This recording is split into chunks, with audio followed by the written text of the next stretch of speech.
Hello, welcome to episode 40 of the Landlady Boss podcast. We've made it to episode 40. This is amazing. Happy I'm so 40. excited. I mean, I'm not to that age yet, Right. but I mean, right. We'll just leave it at that.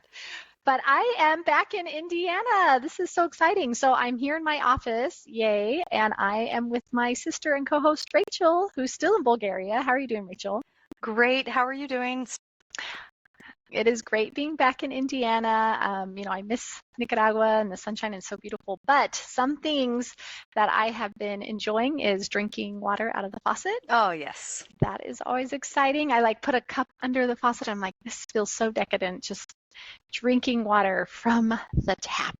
Oh, Amazing. that's awesome. This week is our spring break. So we rented a car and we're just going to drive around Bulgaria and see the hot springs and some of the old colonial towns and stuff. So we're kind of excited. That's amazing. That sounds just wonderful. I'm back in it. So I have two reno projects underway. One is almost finished. They are putting trim up. They have already installed the kitchen and countertops are coming Wednesday. So we are so close to having that 2-bedroom rental property ready to go.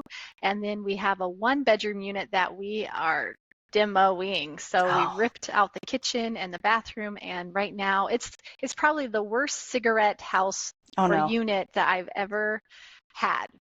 It was a tenant we inherited. This was in the 7 unit I bought last year, if you remember me mentioning that, and so it is gross. But my son, who's a senior, he is my intern. He and his friend are washing the walls and getting all of that nicotine and yellow stuff off the walls, and I'm sure that they are wondering what life choices they're going to make in their future. I don't know. I'm sure that is the worst, but it's great skill acquisition for them. They're learning all sorts of things they will be cleaner college students, I'm sure, for it.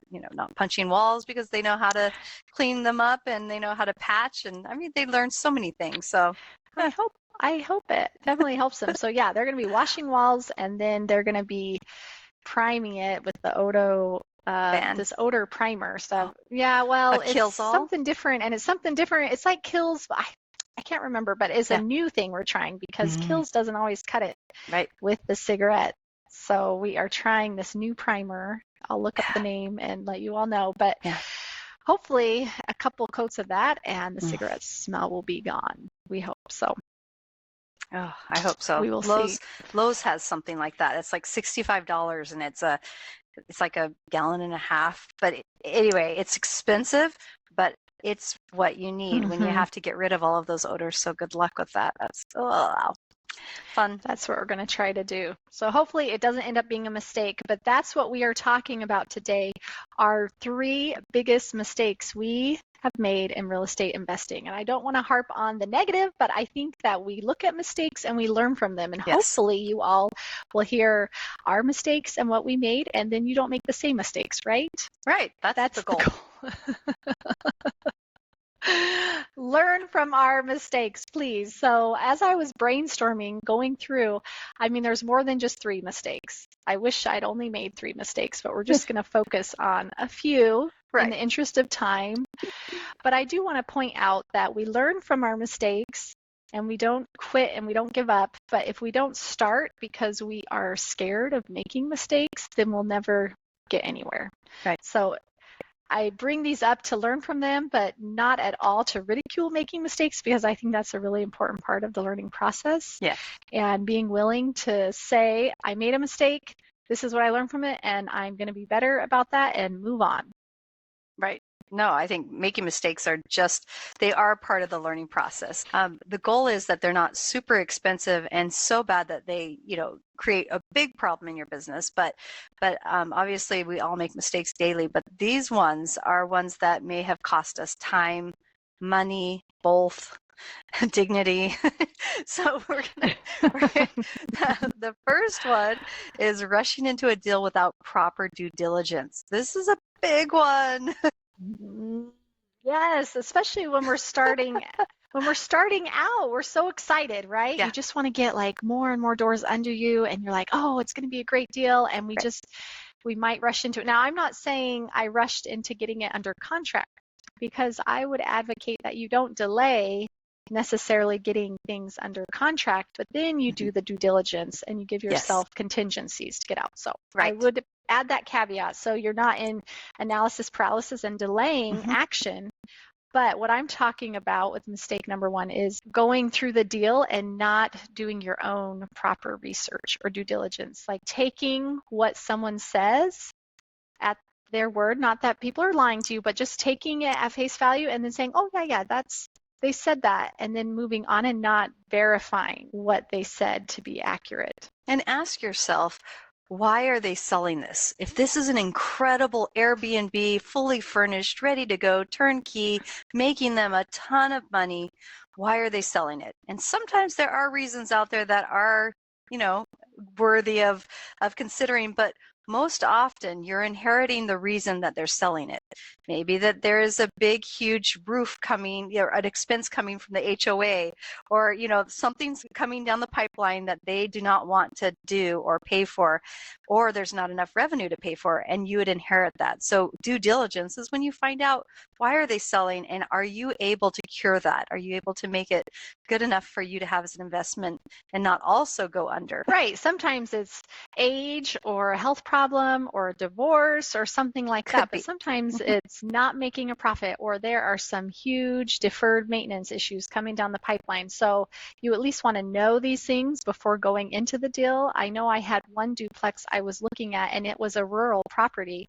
So it was on a septic system. So not something I normally dealt with when I was buying properties in the city. And, I lived out in the country. Like, I understand that, you have to have a septic system and what goes into that and everything. But talking to the realtor, he said, well, I talked to the owners and they said they don't know where the outlet is to the septic system, but, they said everything's in fine shape with the septic system. Everything is in good working order. And so instead of hiring someone that knew about septic systems and coming out and scoping it like I should have done just to make sure that everything was right, I just kind of took their word for it and ended up getting the property. Well, within 6 months, the septic system, the lines were actually not functioning, and they had to dig up practically the whole yard to find the issues. They had to tear it out because it was not up to code. And we had to end up doing a $30,000 mound septic system. So it was a painful lesson that I had so wished I had paid someone, $500, even $1,000 to come out, find the intake and scope it and be able to check it all out and make sure that it was functioning correctly. So that was a big mistake. Rachel, do you have any of those? Well, I was just remembering when you were talking, our dad had a story about the first car he purchased. And I know it's not real estate, but it's the same idea about due diligence. And it was that he found this car and the guy drove it up to him, and he got in and he drove it around and he loved it. And so he got out, he paid the guy, he drove it home, he turned it off. And then the next day he couldn't start it. And it was that it wasn't able to be started, but because he never turned it off and on again, he didn't know that. And because the guy brought it to him, kept it running. I remember this story. So he got in it. So it never was turned off and on while he was in the due diligence process. So, I mean, a car is one thing, a house is a lot bigger purchase, but the idea is that you need to kick the tires. You need to make sure that you have checked everything and turned it off and on again. Exactly. It was like one of those old diesel cars that, just like were hard to get going. And yeah, I remember that story. So It is applicable to this too. You want to, now obviously, you can't know everything, and sometimes you do get into different rentals and things happen, but at least you want to know that you did everything that you could to get things checked out. Right. And a sewer line, I think, is a really important one to check out because they often collapse. They often have roots in them. They can get backed up. In order to replace a sewer line, it's pretty expensive. I just did one. It was $14,000, and that was a short run to the city. So that was a cheaper one. But like if you're having a failed septic system and the drain field is filled, you can run out of land. You're going to have to excavate the whole thing and put in a new one. I mean, there's a lot to go into that. So checking the sewer lines. I think that's a really important one. Getting the age of the roofs is an important one. Making sure that you get an inspection on the property. I feel like that's just something you should always do. For sure. And then going through and talking to the tenants even. I do that sometimes if it's allowed, and just say, like, what issues have you had? Or, are there things that keep happening? And there was a duplex that I ended up not getting because they said, actually, there was a pretty bad fire in the attic, and we keep having issues with the water line being clogged, and it needs dug up, like all these things. And I was like, oh, thank you. Well, that's a big one. No, I love there's that. a little hack there. And asking them, what have they replaced, or what improvements have they done in the last few years, will also give you an indication of things that if they have to keep having someone come in to clear the lines, or have they already replaced something? Have they put new windows in? Well, that's good. It's good for you to know. Right. And that brings us into mistake number 2, which is underestimating expenses and issues with cash flow. So we've all done that, where we're looking at a deal and we just see, rainbows and sunshine, and we're just wanting to make it work so bad. And we're like, oh, I think it's going to be fine. Or, it's only going to need this much work, or the scope of this project is going to be this amount, and we tend to underestimate the amount of money and time that it's going to take.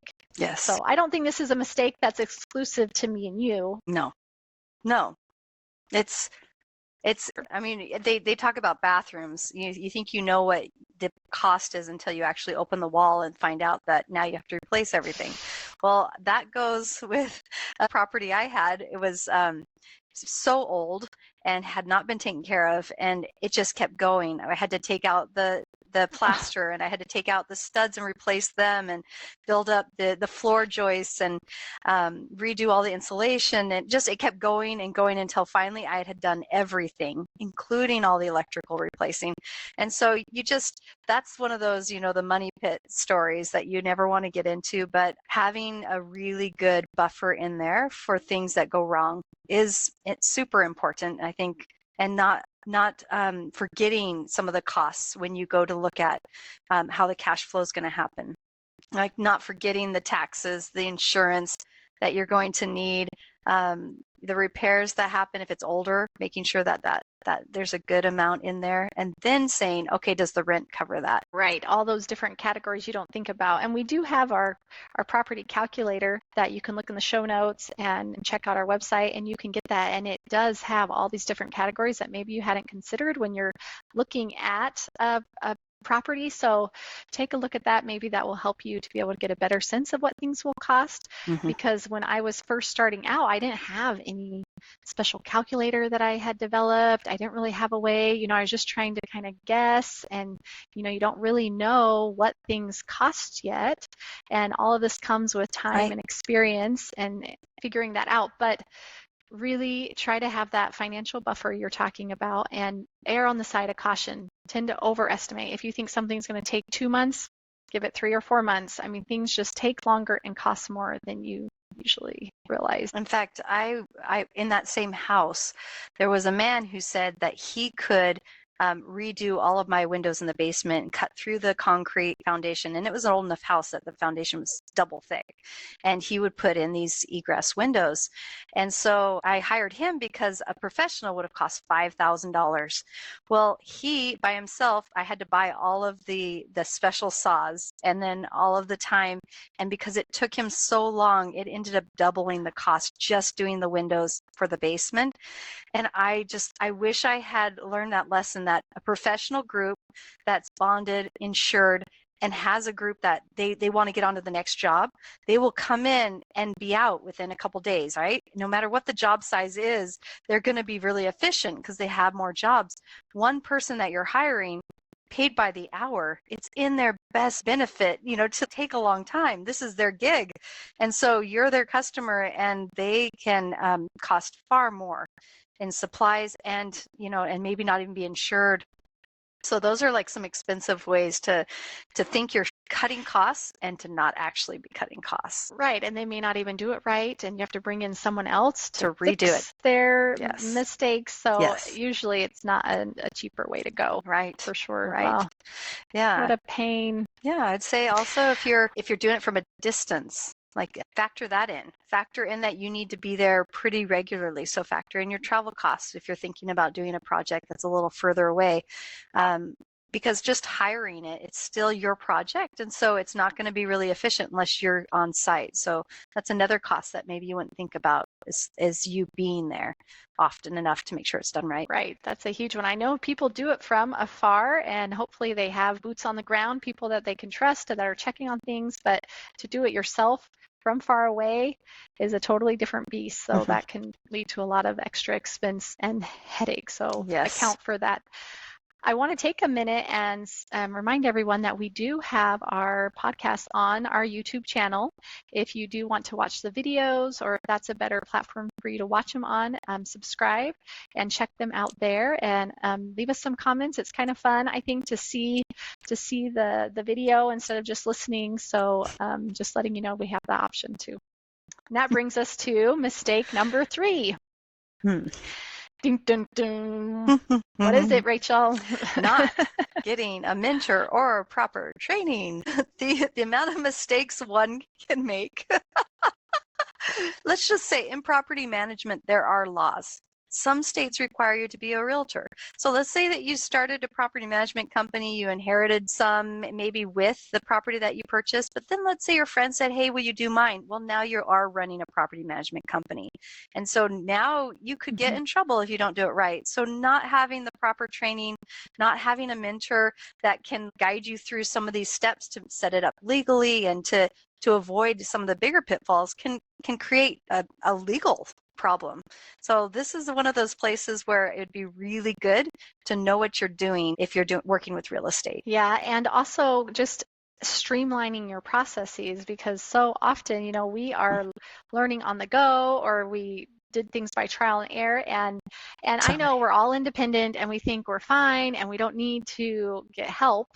I'm that way for sure. Yes, and so looking back, no, not at all. Looking back, I think that was a huge mistake in that I didn't find someone to kind of help me streamline things earlier, or help me figure out how to do things more efficiently, or it would have just saved a lot of time and headache and expense. I learned a lot and it helped me figure things out, but I could have scaled probably even bigger and faster and not had to mess with so much headache and mistakes. So that would be mistake number 3 in my mind. It would just be finding someone that has experience, finding a mentor. And I'm not saying some guru or whatever. I mean, there's a million out there, but just finding someone that has experience in this, that maybe is just a few steps ahead of where you want to go. And, whether that's through courses, whether that's through meetups or online platforms, or however you want to go about that. We have put together some pretty inexpensive courses that lay it all out for you, the steps with workbooks that make it super easy, that can help you learn what we learned the hard way, and help you be more efficient and streamline your processes. So we have those at landladyboss.com if you're interested in checking those out. No pressure at all, but we put things in those courses that we wish we had known when we were getting started, or when we were screening tenants, or when we were handling tenant disputes, or having to turn over the units, or all these different things that we wish we had known, that we learned the hard way. So that is an option if you are searching for some more information and training. Yeah, I would say that a lot of the things in a contract evolve over the years because of mistakes or problems, or you realize when you go to enforce something that you didn't have it in there, and then you have to put it in there for the next time. But all of those are like, don't you wish you would have started on the front end of that where you already had that in place, so that you could say, I'm so sorry, there's a noise ordinance, so you need to be quiet between 10 and 6, or whatever it is. But if you don't have it in the contract, you can't enforce it. And that having a good contract is really important. I think another thing was I took too long trying to cobble together a business using free tools. And so as I grew, I just would add another free tool and another free tool until I'm using like 10 programs just to like figure out how to have my invoicing and my receipts and my maintenance requests and my mileage and my tenant communications and all of these things. And I cobbled it together. And I think that's what keeps you from ramping up and from growing. And also it takes so much time. So there's this point when you need to actually switch to running it professionally and efficiently. And it takes some knowledge and some know-how of what to do. And I think we kind of get caught in our little, like, you know, what we're doing over and over. We just repeat the same thing and just kind of add to it. And we don't step back and say, wait, how can I do this more efficiently? And I think that's when you get a mentor or take a course, you realize you didn't even know the questions to ask. You didn't even know the tools out there that could make your life so much easier, right? Instead of spending 72 hours doing all your bank reconciliations and invoicing, it could be a click of a button. Like, this is where you're like, oh, all these years, oy vey. Yeah. So true. So true. Oh, yes. And like I said, there's so many mistakes that we could talk about. I'm sure that these bring to mind so many things. But as I said at the beginning, it's through those mistakes that we learn. And if we give up at the first hint of a mistake, or if we're so terrified to make a mistake, then we're never going to get out there. We're never going to push ourselves. We're never going to explore the what ifs. Right. And that's what one thing I've always thought of, because, you know, people say, well, what if this happens? Or like, what if I make a mistake? Or what if, and in my head, I always say, but what if it's amazing? Mm-hmm. And changing that dialogue, changing those words to, instead of the fear talking, it could be, but what if such and such, and changing it to kind of that positive instead of being so scared of a mistake. So I really encourage you to try to focus on what could be, right, instead of getting caught up in the what could go wrong. Now, it's always good to be realistic and practical and do your due diligence. I'm not saying you just have your head in the clouds and you're never being realistic, but don't get caught up on the mistakes and allowing the mistakes to stop you from being successful or from doing something that is totally out of your comfort zone. Right. I think that's why a lot of people around us still are amazed at what we pull off. And I think it starts with an idea that I can do that. And then we just put everything in it. We put our resources and our time and just make it happen. But it has to start with the idea that you really can. You can do this. So the question is how hard is it going to be? And are there easier ways to get there? And that's, I think, where we come in, where we like, okay, there are better ways. But seriously, we are so proud of all of the ladies out there and gents that go and try doing something different than an 8-to-5, that they try creating a business with their real estate and investing and learning how to spackle and have their sons learn how to get rid of smoke. I mean, these are amazing things. Amazing opportunities. It really is. But well, should we do a bonus mistake, a bonus. Rachel? Yes. I know we said 3 mistakes and then we've listed other mistakes. We're probably up to like 15 mistakes. But let's do a bonus number 4 mistake, the official number 4 mistake. This is a big one, guys, and I know that you probably all suffer from this. It's the doing it all on your own syndrome.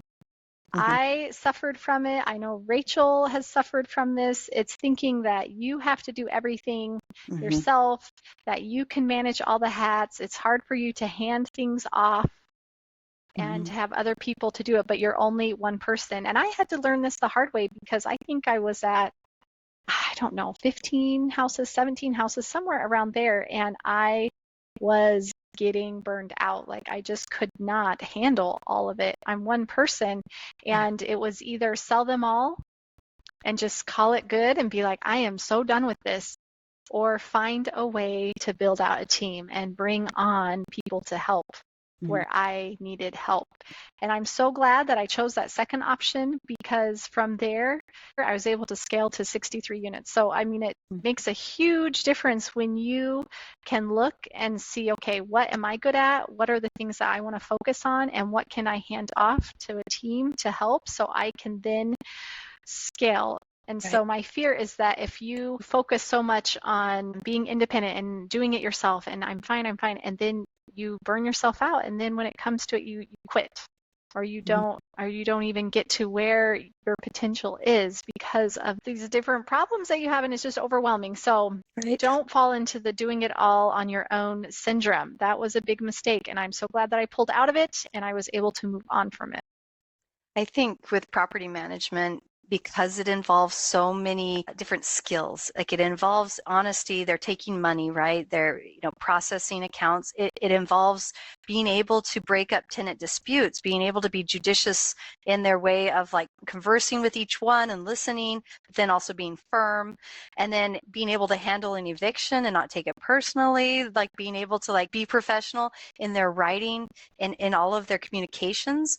And so all of these things that property management requires, sometimes I, again, want to hire cheaply. I want to hire because I think I don't have enough money to hire someone that's expensive. So let me hire somebody and train them. And let me tell you the difference between having, instead of that, think of if you could hire somebody that was experienced that took half the time, that you didn't have to oversee all the time, that actually freed you up. So let's just say you were going to hire someone new at 10 hours a week. And you're like, okay, I'm going to give them $20 an hour, 10 hours a week. I can do that. But what if you hired somebody at $25 an hour for 5 hours a week, and they were able to do everything a lot more efficiently, and you were freed up? You weren't having to go and check all the emails or everything like that. And so I found, take the amount that you're able to do and then hire to that amount, even if it's less hours, because you'll get a far better product hiring somebody that's really good. Absolutely. Pay for the quality of work and not just the cheaper option. And I mean, if you can find a cheaper, great quality option, excellent, go with that. But sometimes you pay a little extra to get, and then do the pay. But sometimes you pay a little extra to get some experience, and that makes all the difference. So good stuff, Rachel. These are some mistakes that I don't ever want to go back to. No, we don't have to. We're learning and learned. And we don't have to. That is so true. So hopefully you can hear these mistakes. You can learn from, maybe there are things you already knew, and that is awesome for you. I am so happy that you're ahead of us. Great. Yes.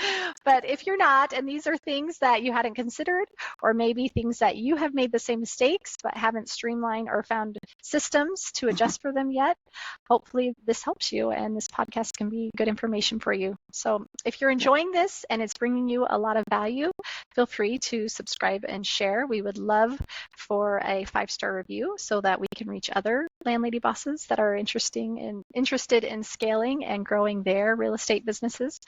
And remember, no one can manage your properties as well as you.